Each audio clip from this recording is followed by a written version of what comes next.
Okay, this is Bob's Essential Guide. This is for easy weight control, and this is also the #1 trick for easy weight control. And this is also an easy way of making a simple bowl of rice every day in the microwave, which a lot of people don't know how to do. It took me a while to figure it out, but I have a pretty good, easy, foolproof method by which to do it. Now, first of all, easy weight control, this is great. This is all you got to do is eat a bowl of this every day. That's it. Because you're filling up your stomach with complex carbs that break down to 5 carbon sugars. This bowl is about 500 calories. Now, it's because of the way it's made. It ends up being 500 calories because each cup is about 120 calories because we use twice as much water in making of it. Makes it easier to make in the microwave, and it cuts the calories in half. So basically you fill up on a bowl of this, you eat this bowl every day, and you will lose 40 pounds within less than 6 months, like I did. Now, I'm not a doctor, physician, dietitian, nutritionist. I'm not trained in diet or exercise, so consult your physician before you start any diet or exercise program. But essentially, this is not a whole diet. All you got to do, eat this one big bowl, and you can prevent yourself from yo-yo dieting. You get down to your ideal weight. Now, the last thing you want to do is gain the weight back again. So you just make yourself, you got to do a lifestyle change in order to be thin. So this is an easy weight control thing. Easy weight control, simple, easy things that you do automatically every day. That lifestyle change that you can do for the rest of your life. And this is like a simple, easy compromise. Now, about a third of humanity around the world, about 1 billion people, eat 80 to 90% of rice every day, and they're typically thin, very thin people. Taiwanese, Japanese, Chinese, Indonesia, all those areas, they eat 80 to 90% of rice every day for their diet, and it doesn't hurt them at all. I'm only suggesting eat this one bowl of rice for lunch, right? The rest of the day is yours. Whatever breakfast you want, whatever dinner you want, but you won't be hungry. See, it's all in the wrist. It's easy. Eat this one big bowl of rice and you won't be hungry for the other stuff. And at 500 calories, it makes it easy to, stay within your diet and count calories too, right? Now, to make this easy, simple bowl of rice, right? It doesn't have to be bland either. I got quinoa mixed in with this, and mixed vegetables, and you can throw in some hot sauce, right? You can do that stuff. So it's interesting. Now, to make this, essentially, it's like 1 cup of rice and 3 cups of water. 1, 2, 3. That's it. And a little bit of cooking oil that tastes good, because you will taste it. Rice doesn't have a lot of flavor, so whatever you put into it will have that flavor. A little bit of olive oil, or you could use sesame oil. This is all available at the dollar store. You can go down there and pick up some habanero sauce and some sesame oil. Hot sauce is a low sodium alternative to soy sauce. So you don't have to use soy sauce or Worcestershire sauce. I use Worcestershire sauce. It's a sweeter version of soy sauce. High in sodium. It has a lot of sodium in this. So usually if you have a weight problem, it's also sodium as well, right? But now we just take a little bit of this and just a dash. That's it. Not a lot. And then you could throw in some 3-bean salad and some garlic powder, a little shot of hot sauce, right? And you've made what I call German rice. That was my mom's favorite. Now, she ate, I made a bowl of it for her every day. She lost a few pounds. She was a type 2 insulin dependent diabetic, and it stabilized her blood sugar because these are complex carbs that break down to 5 carbon sugars. So it's really good for diabetics, but consult your doctor, right? Your doctor will say, hey, give it a try, see what happens, if he's a good doctor. And Also, you get your bag of, Mendeley 50-pound bag of rice from your dollar store, the box store, like a warehouse club that you might belong to, and you're saving a ton of money. If you're worried about the eventual crash of the dollar, and you want to prep for, Armageddon or whatever might be happening, buy a whole lot of rice. You're going to eat it anyway, so it doesn't make any difference, right? Just throw a lot of rice in there, because if you put all your money into gold bars, the price of a ham sandwich will go up very dramatically, when there's no food. So you'll be paying those gold bars for every ham sandwich you make. So you're probably better off getting food, and you can store a lot of rice in your closet for the lean times, right? For emergencies and stuff. Inexpensive, and it's easy to make here too. Of course, your microwave won't be working. But anyway, your water source is important. This is made in China. This is water distiller made in China. It's the best one. I started distilling my water because I had a urinary problem 20 years ago. And so I started, using water distillers. This water distiller, $130. And this has lasted me 6-7 years now so far, right? It's like any other small appliance. It makes you about a gallon of water every day. To clean it, you throw a little bit of white vinegar in the bottom, let it sit overnight. The next day, scrub out all the gunk the next day, and you see all the stuff they put into the city water supply, like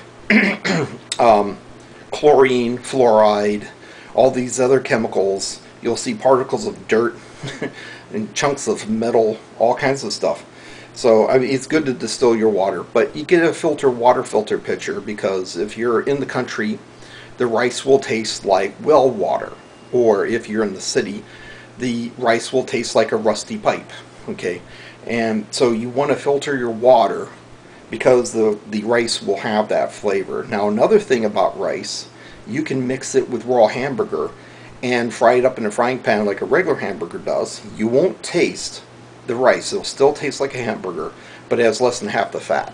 See, and it's plumper and juicier too. So when you start doing this, you'll find you'll have a lot of uses for it, and you'll get a lot out of it when you start doing it. But essentially, you don't have to worry about ADD, ADHD kids. There's no gluten in here. There's no MSG in here. No chemicals in here whatsoever, and it's complex carbs. So, and vegetables. Now, if you are going for weightlifting competition, whatever, you just throw in a can of tuna fish in there, and a can of tuna fish works good in there, especially with the hot sauce, right? And then if you don't want so much starch in your diet, because starch stores itself in your body around your neck and your ankles, it'll give you like a double chin kind of thing.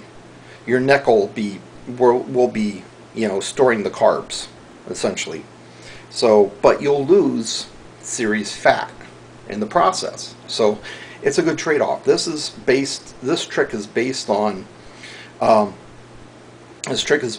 rice diet. It was a book that's currently out of print. The guy died several years ago. It's in the public domain. Used books, the rice diet is a classic diet book.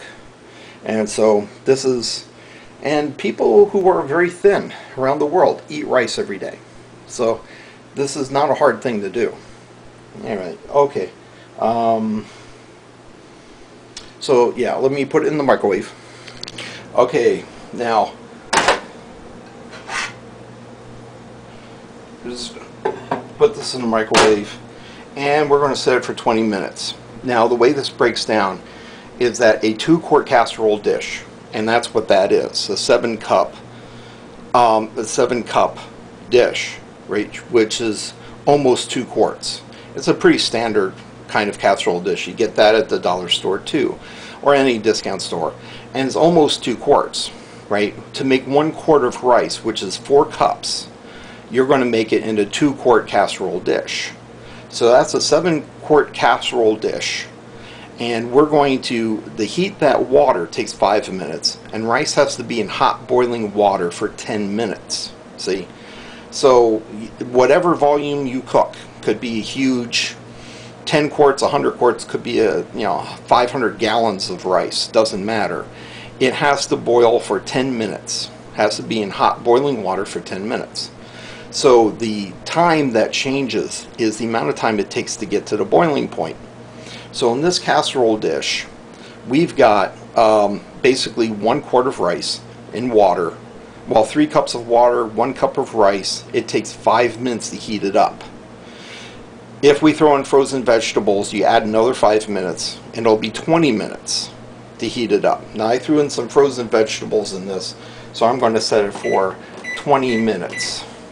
Start. And when it gets done, I'll stir it, whatever. But let's say you're going to cook this on the stove. You boil the water first, because you don't know how long it's going to take to boil the water. Then you throw the rice in, and you count 10 minutes. Then you set the timer for 10 minutes then. If you make it in a crock pot, it's a little tricky because crock pots take 10-15 minutes to heat up, 10-15 minutes to cool down, depending on what else you're cooking in the crock pot, see? So basically you would cook whatever you're going to cook, a beef roast, chicken, whatever you want to cook, in the crock pot first. Then when it's nice and hot at the end, you throw in your cup of rice, put the cover on the crock pot, turn the crock pot off. It'll take 15 minutes to cool off. By that time, chances are the rice is done. If it's not done yet, if the rice hasn't bloated up or hasn't cooked appropriately yet, you can take the whole crock pot, just the ceramic part that's inside the outer sleeve of the crock pot, put it in the microwave 10 minutes. And that should do it. Normally that does it every time. See? If you're doing it in a big casserole dish, you would boil the water first in the casserole dish in the microwave, right? And then when you see it's boiling, stop the microwave, set it for 10 more minutes, and add the rice. And then that should work every time. Yeah, that should work every time. So yeah, I'll take this out and I'll show you what it looks like when I get done. But basically, you eat this every day, and it's 500 calories that takes up room in your stomach. It raises your blood sugar level up to a certain amount, so you feel satisfied. You're not hungry anymore. Your stomach's full, and it's a cup of cooked hamburger is 330, 360 calories. Cooked cup of hamburger. A cooked cup of rice is 240 calories, but because we added twice as much water, it's only 120 calories per cooked cup of rice. If you fill up on rice, you're only filling up on a third of the amount of calories you would have as if you were eating hamburger.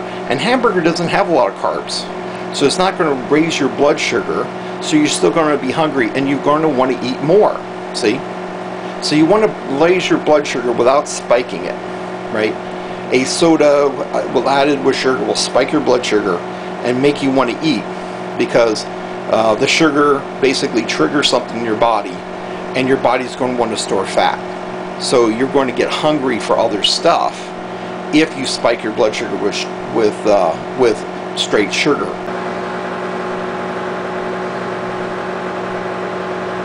See, it doesn't overflow the bowl.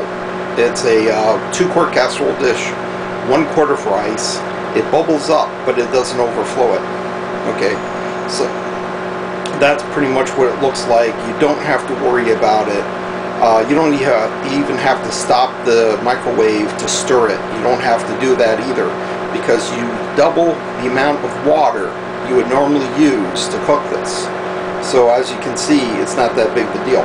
Okay, this is the end result in there. You've got a lot of this gunk here that you just get rid of, right? You just get rid of that gunk here. Toss it in the sink, right? And then just fluff up the rice. Rice and vegetables. Now, little black stuff is quinoa or quinona. It looks like it sounds like it's pronounced quinona. It looks like it's pronounced quinona, but it's quinoa. So I have that mixed in with my rice. I threw in some mixed vegetables, 20 minutes in the microwave, right? And it comes out kind of gooey like this, and the reason why is because the proper way of doing rice would be that you put the rice in a bowl, fill it with water, stir it around a little bit, and then you pour it through a strainer to get rid of the dust on the rice, right? And then after you're done cooking it, you would throw this into another strainer again and dump off the water. There's no water in it though, because we actually added just the right amount of water. But you would stop the process of it cooking by exposing it to cold water, and then basically you dump that again through a strainer again, right? And the cold water stops the cooking process and makes it nice and fluffy. A way of cheating to getting around that is by adding the cooking oil